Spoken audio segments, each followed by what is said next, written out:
Kuwait, we built a cement plant, and now we are in the phase of final acceptance. We built with FLS Cement, and still we have a sponsorship agreement in Kuwait. But the experience was not that much interesting. I don't think that we made money.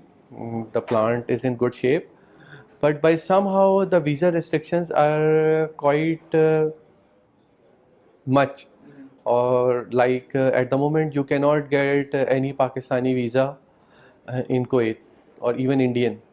So being our roots are from Pakistan, so being a Pakistani company, at least 20-30% of our employees are always from Pakistan, especially the top management. Now at the moment we have only two Pakistanis who have resident visas for Kuwait. So it's a bit tough to work in that environment where we are not sure that we should be able to visas as per our desired nationalities or not. There was a big field development. This is about $6 to $8 billion with Shell at Bab, which was put on hold because Shell withdrew its share. This January. Yes, it was a huge development. Then there was a project of ASR, and I believe it's still going on. It's a $3-4 billion project. Then there was a petrochemical plant which was going on. Then it was on hold. So there were certain big projects like $5-6 billion project, which when I came here, they were on the table and the feed was going on or the study was going on, but due to those sudden fall in the prices, so they are delayed, cancelled, or on hold. But nothing materialized till now. This Takri refinery expansion, it was a $4 billion project, and we were exclusive contractor with Bechtel, this POC, process offshore crude refinery expansion. So basically we bid at the 11th hour, like there were certain terms and conditions which Bechtel could not agree, so we withdrew with Bechtel. But finally GS bid and they also got the job, and they, but what I know now, that refinery is on hold. They are not going to expand it. They're going to do it in piecemeals, like sulfur recovery unit or waste heat recovery boiler they are going to expand, but not the whole refinery. So these are the things which we were foreseeing about 14-16 months back, and then they were on hold. The project we are working on at the moment is Zirco Upper UZ 750. That is a first stage refinery, and that oil will go to Takri refinery, and that whole expansion was planned for this oil.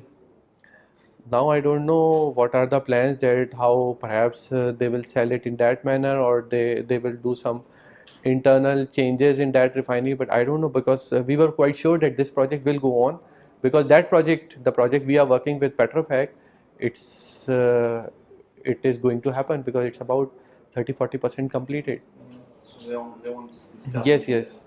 So there were several projects which I think when there is a recent change in ADNOC, right, the new CEO came, so he stopped everything. But what we know now, that one by one they are reviewing every project, Yeah.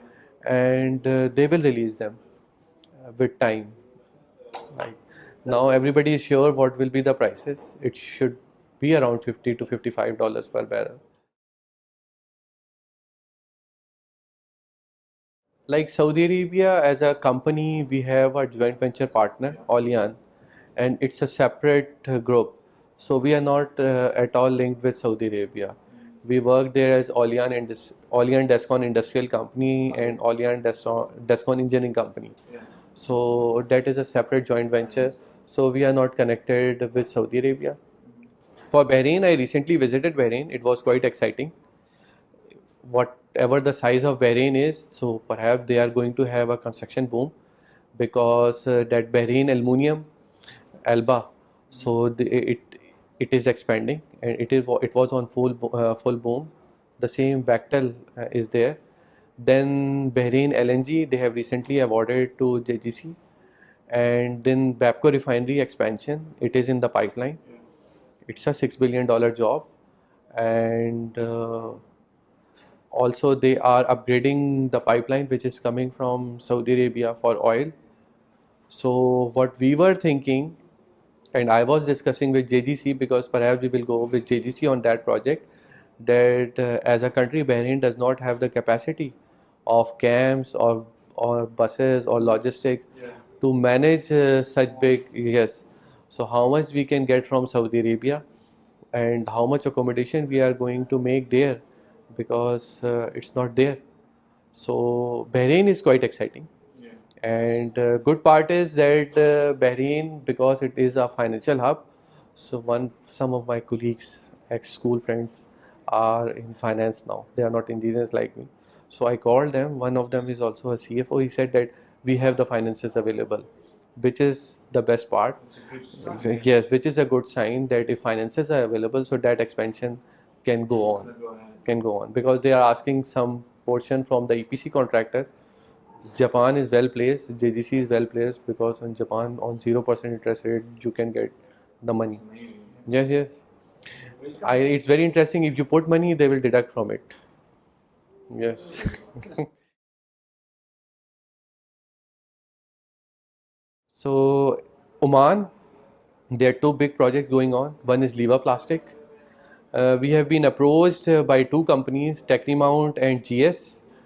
I did not. One of my colleague visited there, but we are bit now at the moment. We are assessing the risk of operating big projects in Oman. We are doing certain maintenance and shutdown job with Orpic in Oman, but for big construction project, about 30% Omanis you have to have. So we are at the moment of profiling the risk for Oman, but there are two big projects. One is this lever plasting, and the second is Duqm refinery. For Duqm refinery, I don't know about the final investment decision, but lever plastic is going on. The third, I think you were in Edipec also. You people were in Edipec. There is a concession given to Shell. To Shell or which company? For gas field development.